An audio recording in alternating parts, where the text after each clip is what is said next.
गणेश भगवान की जय। उमापति महादेव की जय।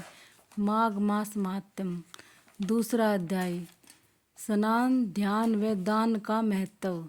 सूत जी बोले, तपस्वी के मधुर वचनों को सुनकर राजा ने विनीत भाव से कहा, हे ऋषि, मैं माघ मास के विषय में नहीं जानता हूँ, कृपा कर मुझे बताने का कष्ट करें। ऋषि बोले, हे राजन, हिंदू धर्मावलंबियों के लिए कार्तिक मास स्नान के समान माघ मास तथा उसका वृतांत अत्यंत शुभ, कष्ट को हटाने वाला है। इस समय शुभ ब्रह्म बेला है, अतः निकट ही कात्यायनी नदी है जिसका उद्गम सरोवर है। अतः समय बिना गवाए जल्दी नदी में स्नान करो तथा माघ मास का महात्म्य, उसकी विधि तथा फल अपने कुल गुरु वशिष्ठ जी से पूछ लेना। राजा ने पवित्र सरोवर में स्नान किया तथा अपने नगर की ओर प्रस्थान किया। राजधानी लौटने के पश्चात राजा दिलीप ने अपने सुयोग्य मंत्रियों सहित गुरु वशिष्ठ के आश्रम की ओर प्रस्थान किया।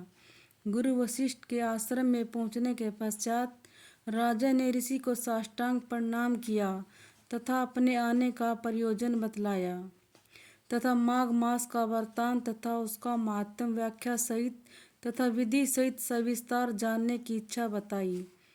महाराजा दिलीप की बात सुनकर वशिष्ठ जी बोले, अत्यंत प्रसन्न हुए और बोले, हे राजन, मैं तुम्हारी भगवानी के प्रति श्रद्धा देकर अत्यंत प्रसन्न हूँ तथा मैं तुम्हें पवित्र मास माघ के विषय में विस्तार पूर्वक बतलाता हूँ। हे राजन, माघ मास अत्यंत पवित्र मास है। इस मास में पवित्र हृदय से व्रत तथा स्नान करने से भगवत भक्ति तथा यथाशक्ति दान देने का विधान है। माघ मास में सूर्य उदय होने से पूर्व अपने निकट नदी अथवा सरोवर में स्नान करना अति उत्तम है।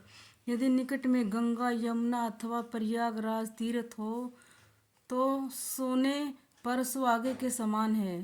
प्रभु नाम के उच्चारण के साथ स्नान करने वाला प्राणी सीधा वैकुंठ लोक को जाता है। अतः स्वर्ग जाने के इच्छुक व्यक्ति को प्रभु का नाम स्मरण करते हुए स्नान करना चाहिए। माघ मास का फल कामधेनु के समान है। इसके स्नान के फलस्वरूप परिवार सुखी, संपन्न तथा धन धान्य पूर्ण रहता है। माघ व्रत में अन्न त्याग का विधान है। यदि अन्न त्याग करने में असमर्थ हो तो अन्न एक बार सायंकाल व्रत की समाप्ति के पश्चात तारोगण की छाव में करना चाहिए। व्रत में समय प्रभु स्मरण भजन करना चाहिए। मकर संक्रांति में अन्न त्याग कर अदिति राजा ने 12 वर्ष तक नियम पूर्वक स्नान, ध्यान, व्रत तथा दान किया था। उनको 12 पुत्र रत्न प्राप्त हुए थे। असधंती सुमित्रा ने माघ स्नान व व्रत किए तो उनको स्वर्ग की प्राप्ति हुई। शची ने परम रूपवती तथा सौंदर्य प्राप्त किया तथा स्वर्ग में राज्य प्राप्त किया।